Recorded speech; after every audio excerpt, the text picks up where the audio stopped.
It's a minute late. I'm going to call this listening session to order and welcome everybody for being here today. Why don't we start? We'll start, since Pam's not here, we're going to start with Tara. You are up first. Come on up. What I'll have you do, you can use a microphone so everybody can hear you. Sure. And then as you finish up, if you could sign in, just so we have you officially on the record, and off we go. All right? Do you sit or stand? I have not done this before. Why don't you sit if you could, please? This is a little more informal. Good evening and welcome. Good evening. There it is. Good evening. Well, thank you, Mr. Mayor. Thank you, council members, city staff, fellow residents for the opportunity to speak. I have not done this before. I'm not here with a beef or an issue. I'm here tonight just to simply express my excitement for the new Community Health and Wellness Center. I have been a resident of Bloomington since 2009, a homeowner since 2018, and a community leader since 2020. And my excitement kind of stems from all those roles that I've had in the Bloomington community, but especially from my role as a leader in the community. Specifically, that leadership is with young families, and specifically families with kids age 5 and younger. So tonight I'm speaking for myself, but I'm also speaking to the excitement that I hear from those families on a weekly basis. Our group meets weekly at parks all over Bloomington, and we have a small group that's been engaged by the city in the design process for the community center.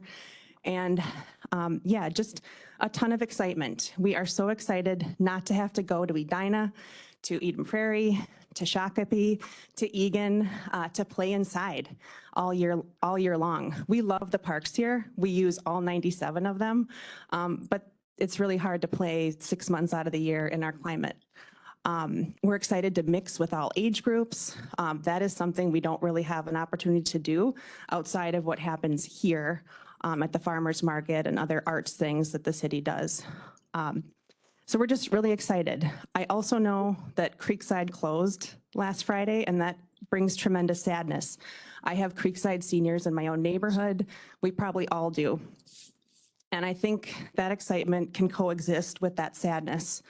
And if I have, do I have 1 minute? You've got a couple minutes. Okay. I think it might be helpful also, Tara, if you can explain who you are. I obviously know Todd, but my I may have forgotten the most important part. My name is Tara Owens. And my group that I run is called Todd Pod. So Todd Pod is short for toddler, and pod is just a group. And so again, it's that age range of kids 5 and younger and their parents. So everything we do, parents and caregivers come along with their kids. It's not daycare, it's not preschool, it's community building. It's the kind of stuff that happens already in our city, but maybe just not in an organized way at a facility that's open to all ages. Does that kind of help? Okay. Thank you, Mayor Bussey. But I wanted to share, I stopped into Creekside last Friday just to sort of honor what happened there. I personally wasn't part of that, but I know how much it means to many. And they have several messages all over the bricks because the building is slated to be demoed. And one of these kind of summed it up for me, kind of taking in all that was there. And I just want to read it. It's 3 stanzas. It's kind of a poem. Creekside wasn't just a place. It was where we belonged, where stories unfolded. We grew old with grace, and every soul left a mark. It held more than programs. It held laughter, loss, friendship, and a shared heartbeat. As we leave this building behind, we carry it with us in every memory, every connection, and every step we take from here. And that's really sad, it is. But I had the thought, what if we replaced Creekside with this new building? And wouldn't that be an epitaph 50 years from now when that building is old and needs to be rehabbed or replaced, if that sentiment was something we built with all ages together? And so I think that's why I wanted to share it here today, is that I think we can both be sad that Creekside is ending as we've known it, but something greater is about to be born. So thank you for the time. I just wanted to express that sincere excitement on behalf of families with young children in this city. Thank you. And thank you for sharing that. This, whoever came up with that, and on the walls of Creekside was certainly a poet, and well done. So thank you for sharing that with us. Council, any questions or comments? All right, thanks so much, Tara. Appreciate it. Scott Carlson.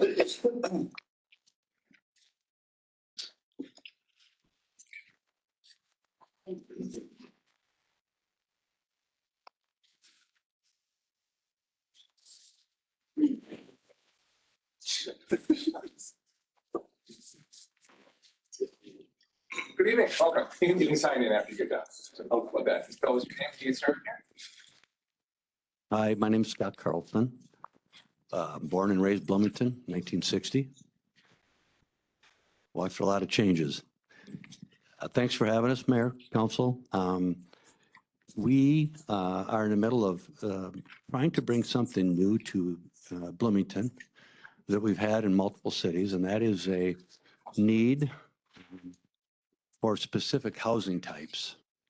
And what we're really trying to do is to form a product called a villa product.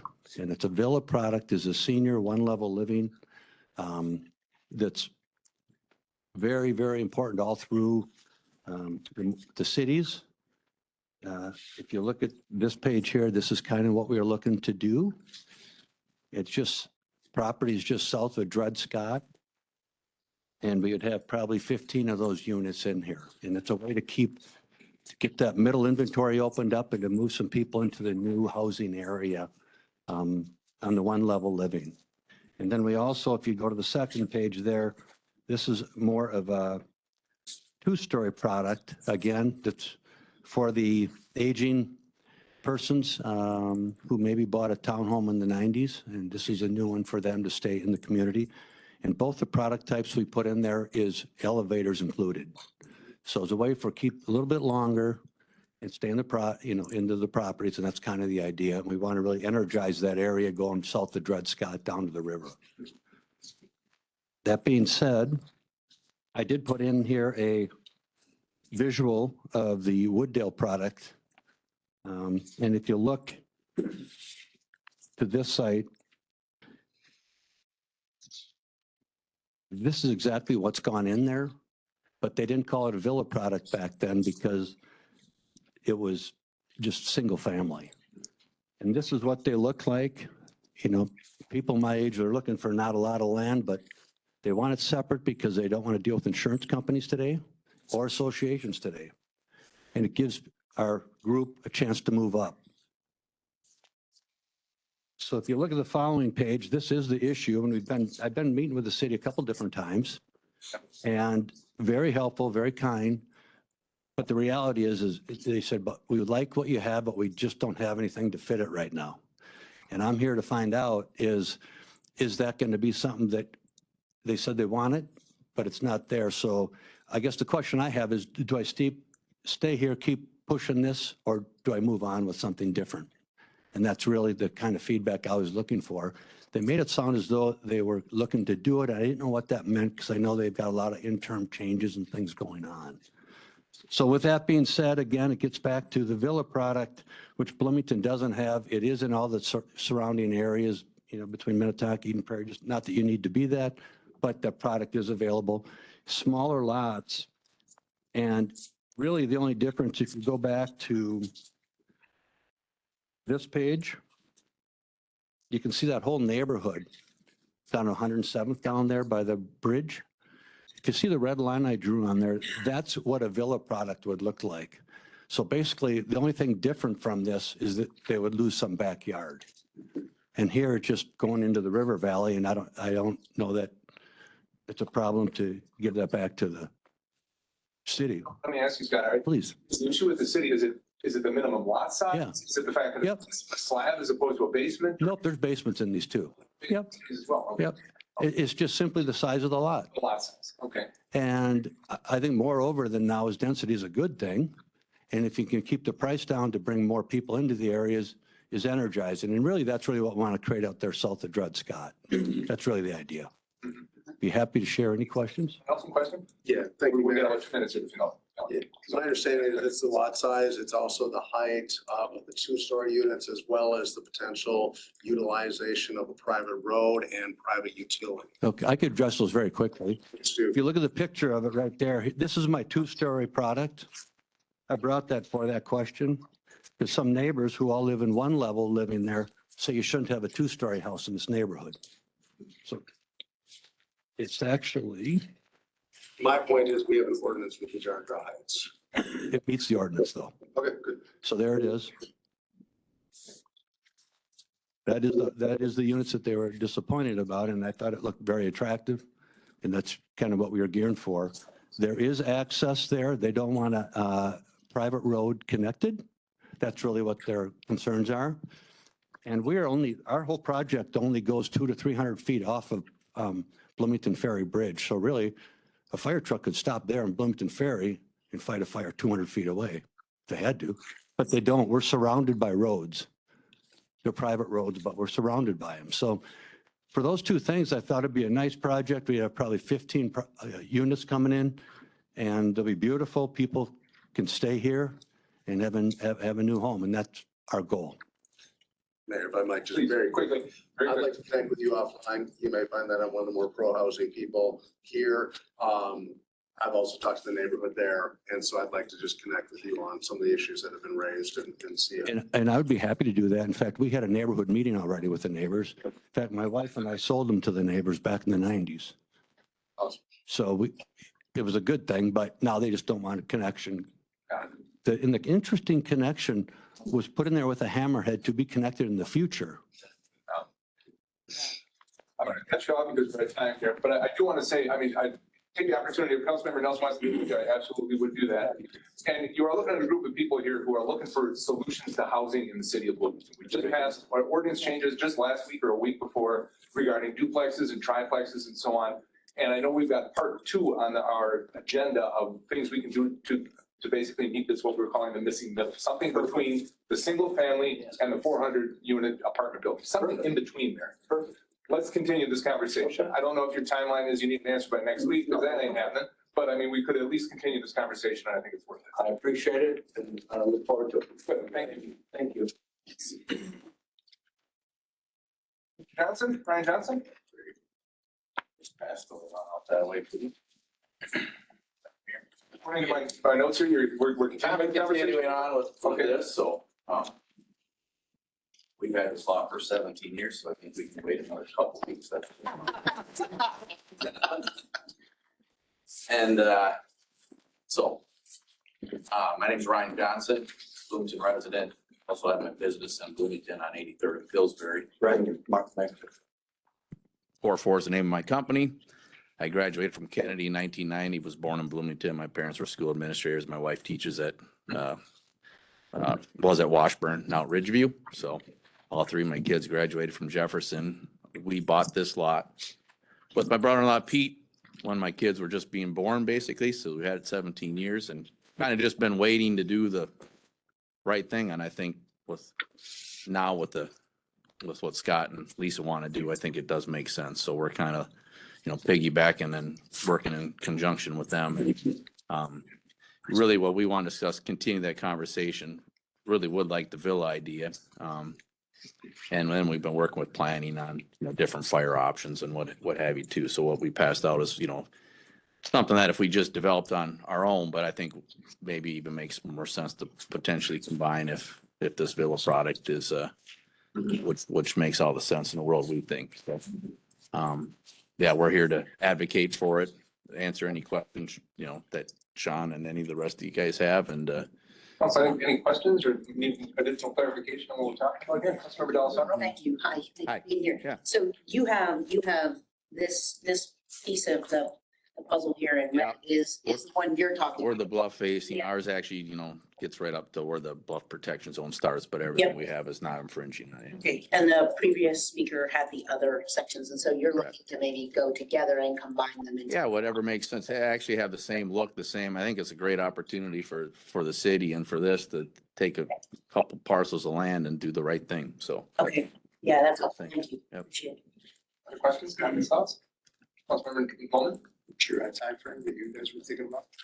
We're ready to move. We've kind of been ready to move because we got busy with other things a long time ago. And part of what the problem was is, and part of why I think it should move is, that lot that's between the one that they own and that is, that they have a contingent, so it's available. But if they do something different on the top and we do something different on the bottom, it's gonna look like an odd. I think there's an opportunity here. Since we have a good working relationship, I think, to do something. So, yeah. So sooner than later, but not, we don't want to wait a year to find out if it's a possibility. So, yeah, if you're trending this direction, we would like to push the end, I guess. And I actually want to live in it. So, and I currently live on 11700 Normandale, built that house, bought the lot, built it, lived in right by Dred Scott and those little kind of townhomes, detached townhomes. So that's kind of what this idea is, except next level. This would be retirement level. So, yep. Well, you're correct in saying, we are trending in this direction. We're trending in the direction, as I said earlier, of just trying to find different options. Sure. Yep. And so, actually, the city attorney and I were sitting here whispering to each other, what is the bill? What are we talking about here? Yeah. And so, to understand this a little bit better helps. And on this side, our city administrators, I know that with the conversation we've had, they'll be bringing this with the planning staff, understand a little bit better the conversations that have already taken place and figure out if and where we're going next. Yeah, sounds good. If I may. Very quickly, yeah. Yeah, I was gonna say, really all they need is some variances, to move forward with the product. Got it. Okay, thank you. Thank you. Great, thank you. Yep. Mr. Campbell. Yes, sir.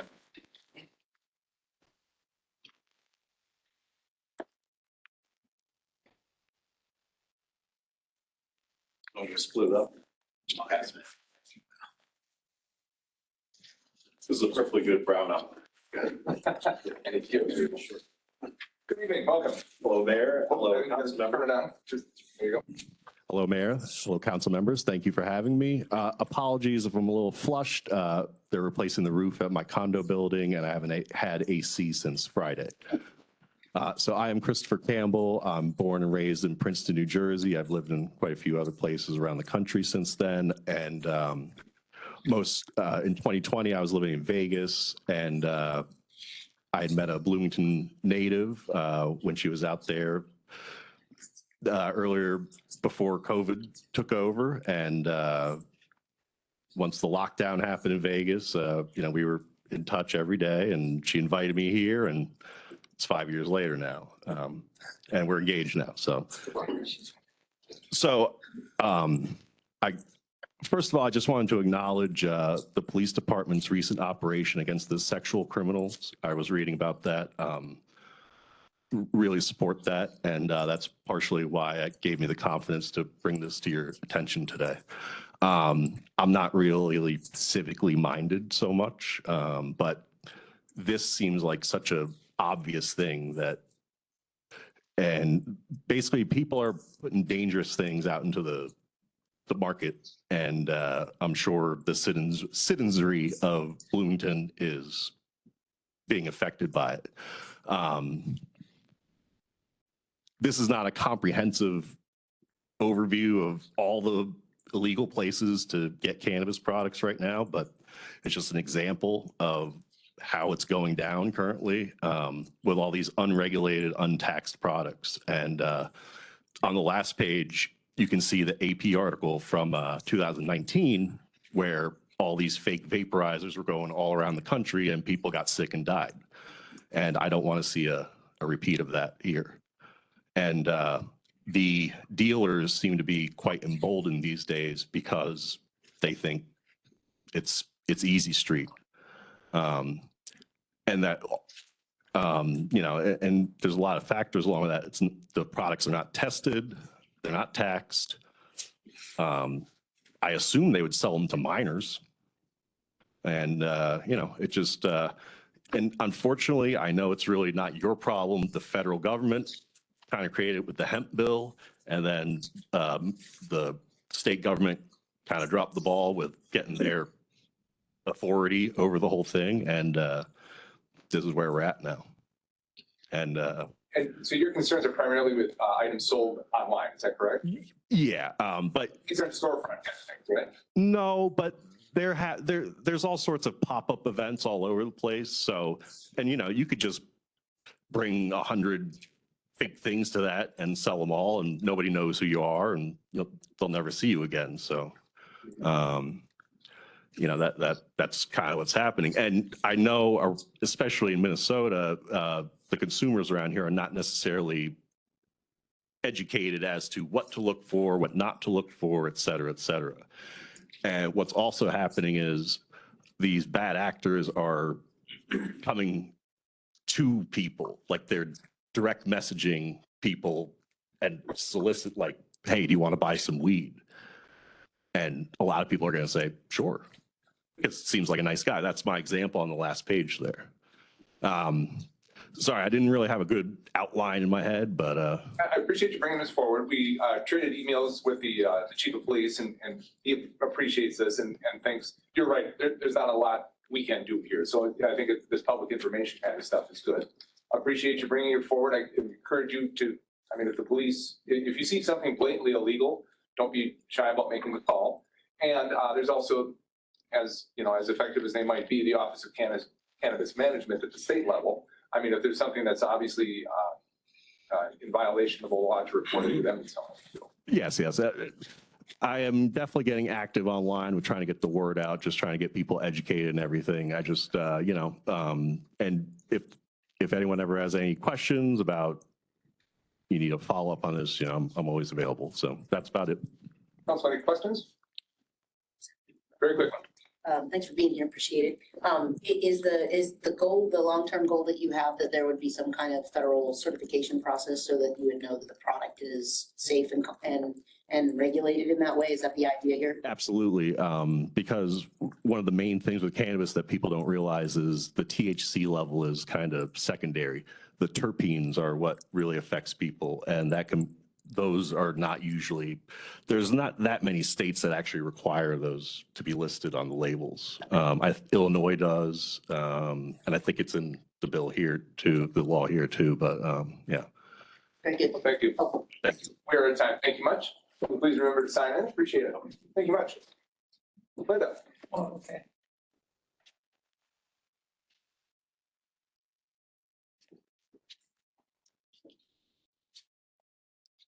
I think I've been turned off. Hi, my name is Linda Lang. I was here a couple weeks ago and gave some comments about Creekside, and I'll help you look back at those and take them seriously about the bathrooms and the parking and those sorts of things.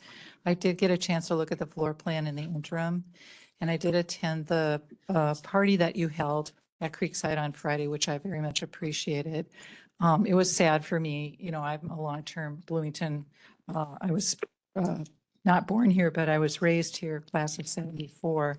My parents left their house to me and my husband, and I'm moving back to Bloomington, 9125 Cal. And so I looked at the floor plan, and I have heard comments from my neighbors that the Creekside is not being well received, and they're elderly. I'm worried that it really presents itself as a subsidized public health club, and that it's trying to be all things to all people, that you've crammed a lot in here. I should have timed myself. I said I would do that last time I was here, so I'm not going to talk too much. What minute do you have? You're in minute 7 right now. Okay, good. 4 minutes left. Okay, good. So I'm worried that this will really be very not well received. And I wanted to make some comments. The catering storage area, to the extent that it has cooking facilities updated to be available like Creekside and have a big room next to it where you could have 100, 150 people, I think that's great. I think that's super. And people don't know about that. So I found out that. The multi-purpose rooms, I think it would be to your advantage to publish the proposed agenda for those rooms. The comments that I'm getting are that there aren't enough rooms, and seniors are not going to be a big part of those rooms. And when you look at the floor space, just the square footage in the floor plans that you've published, that red area is not very big.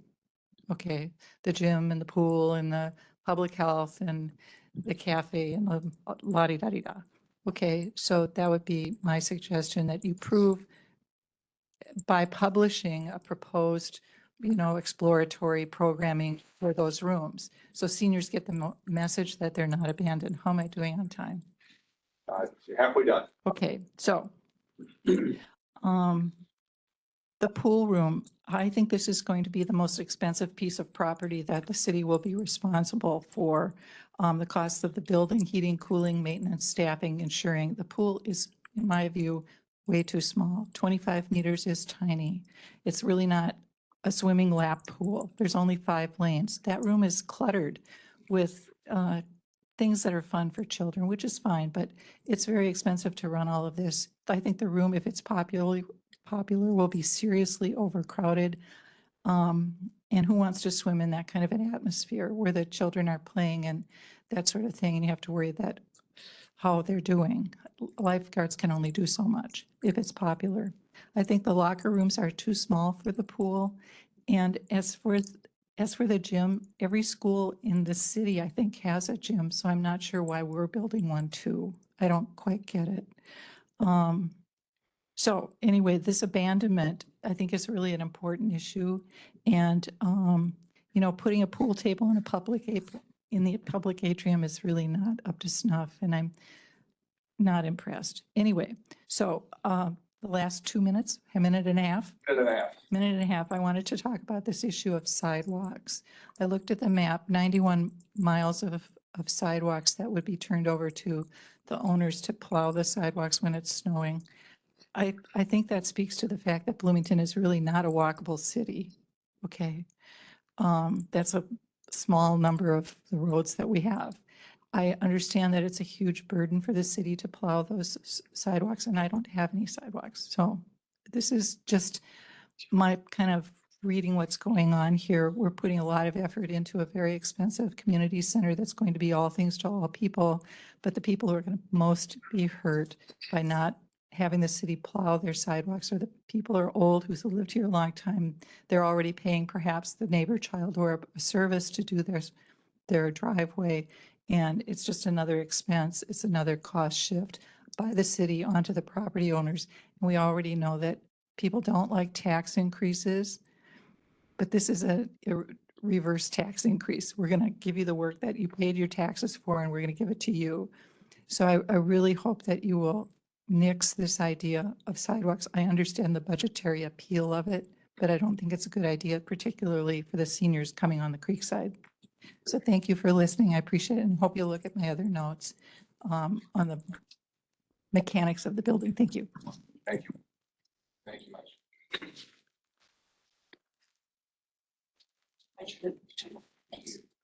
So we are down to just a minute here, and I don't want to shortchange either of you guys in terms of what you get the chance to speak. I would love to invite you back next time, and we'll put you 1 and 2 on the list and make sure that you're the first ones here.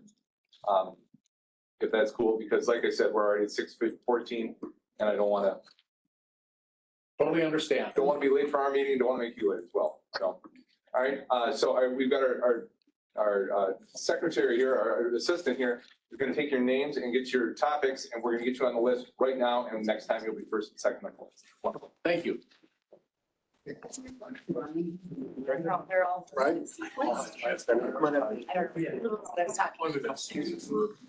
they just. All right, council, we are at time here. We're through our speakers. So we've got our speakers set up for next time as well. Tonight's listening session. So moved. Motion and a second to adjourn the listening session. All in favor, please signify by saying aye. Aye. Opposed, motion carries 7-0. We are adjourned. Thank you much. Thank you all for being here. I'm sorry about that. Sorry about the time crunch.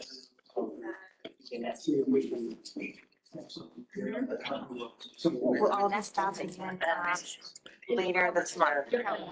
Our storage for the next quarter. That's fine.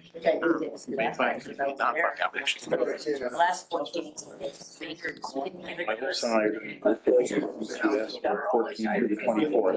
I'm in the office for a day and a half. My son, wedding is really good friend. So I'm never gonna be there. As long as I ever did it. Oh, okay. Just leave.